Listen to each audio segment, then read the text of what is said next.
Kolonnen der SA, die Schwarzen der SS und der SS, der Führer ruft, gleich sind sie da, von Nord, von Süd, von Ost und West.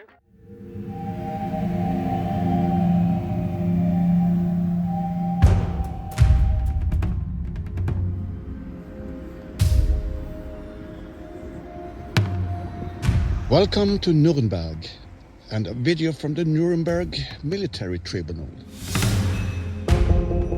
It's now 80 years since the famous trial started.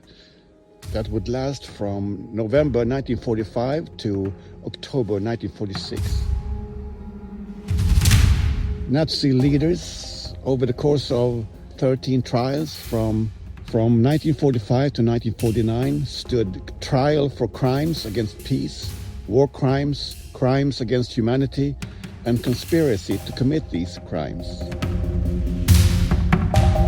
This video is about the first trial. The indictment of 24 Nazi government officials, read in November the 20th, 1945, with 21 defendants appearing in court. Martin Bormann would be one of the defendants, but he wasn't present. They didn't know what happened to him, but still they would sentence him to death. Robert Lai committed suicide in his prison cell before the trial started, and the industrialist Gustav Krupp was too ill to be present.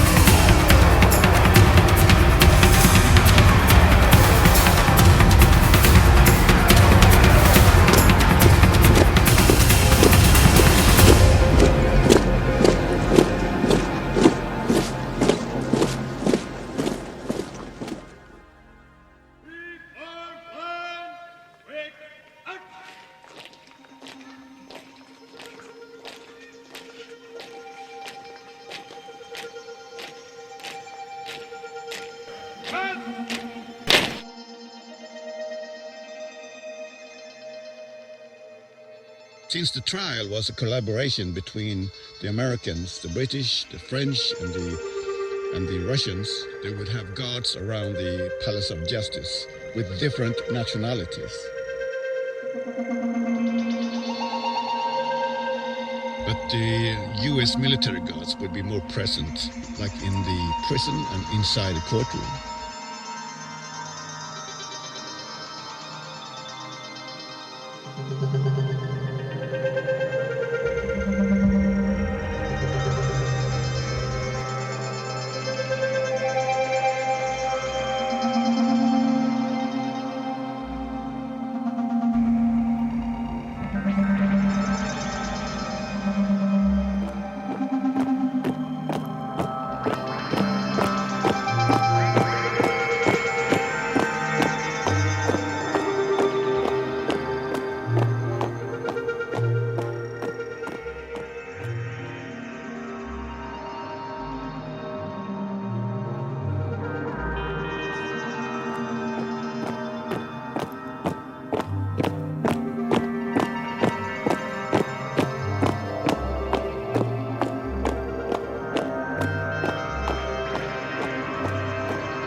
Okay, let's go inside.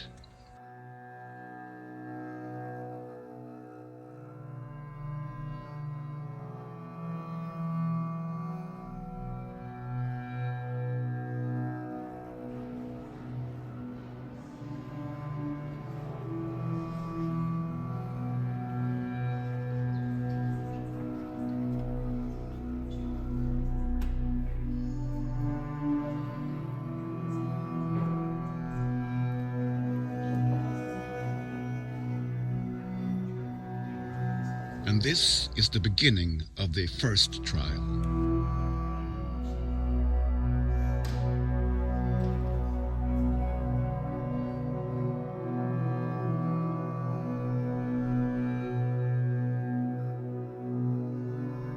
All of the accused would have the same seating arrangement through the whole trial, according to what level of responsibility they had.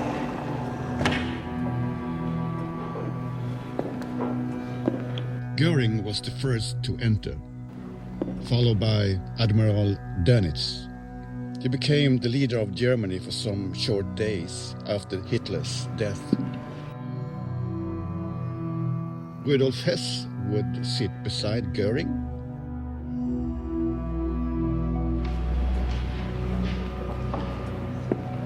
Admiral Raeder came in next.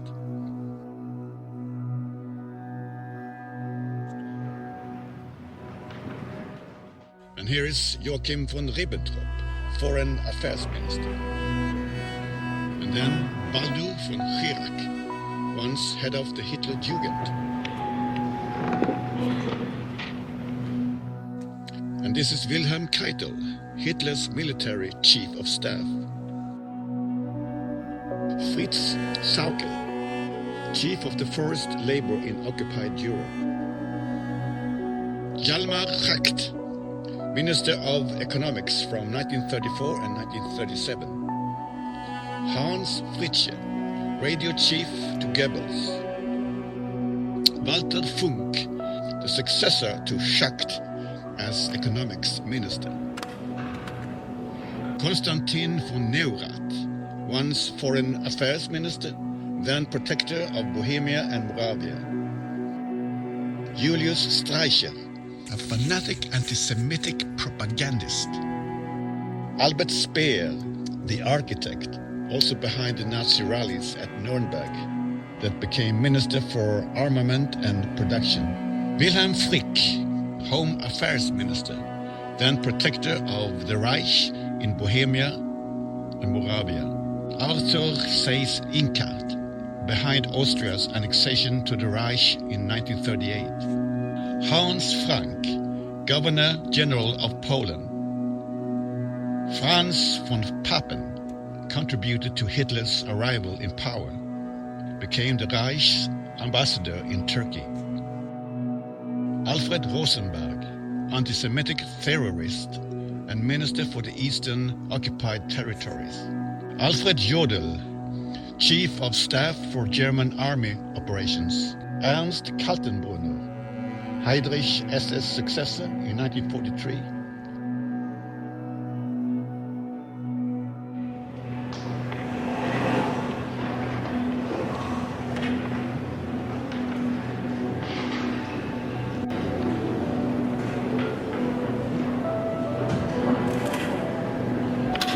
I wonder how it would have been to be there as an audience, listening to all the speeches and the witnesses, and to observe the accused. Attention! The International Military Tribunal will now enter. The Nazis themselves gave the prosecutors so much material to prove what they did, but still the accused didn't see themselves as guilty. They took no responsibility at all.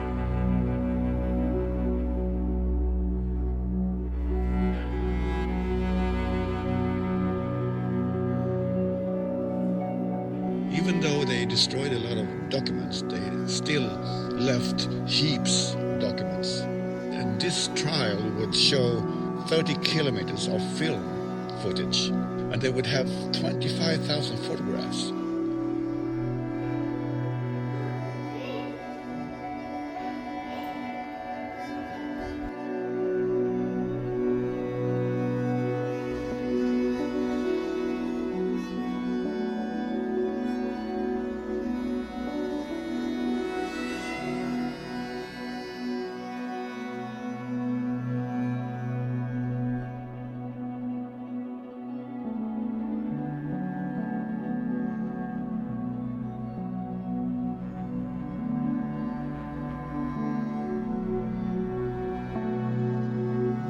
the Chief Prosecutor for the United States of America.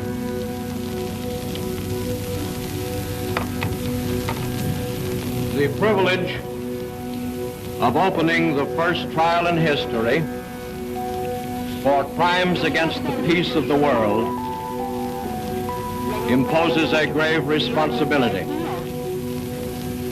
The wrongs which we seek to condemn and punish have been so calculated, so malignant and so devastating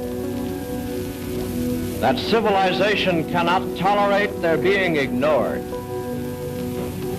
because it cannot survive their being repeated.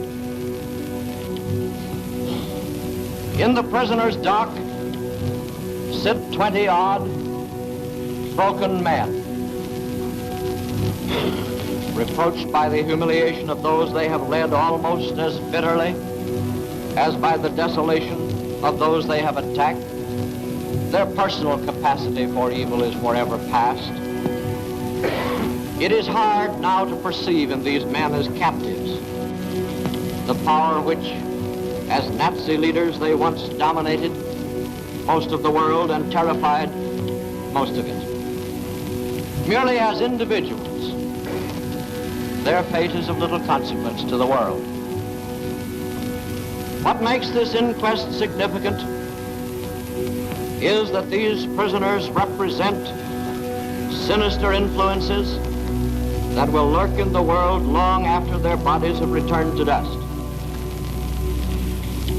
We will show them to be the living symbols of racial hatreds, terrorism, and of violence, and of the arrogance and cruelty of power. We will give you undeniable proofs of incredible events. The catalogue of crimes will omit nothing that could be conceived by a pathological pride, cruelty, and lust for power.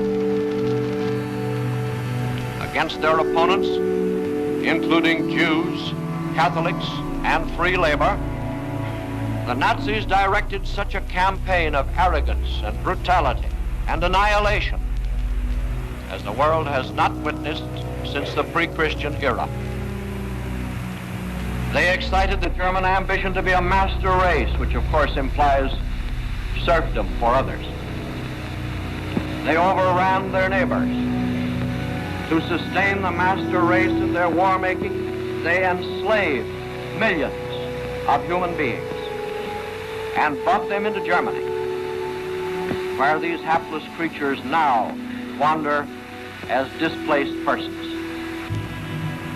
We must never forget that the record on which we judge these defendants today is the record on which history will judge us tomorrow.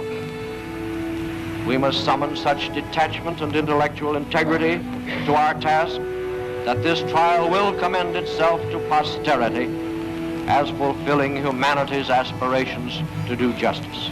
If these men are the first war leaders of a defeated nation to be prosecuted in the name of the law, they are also the first to be given a chance to plead for their lives in the name of the law.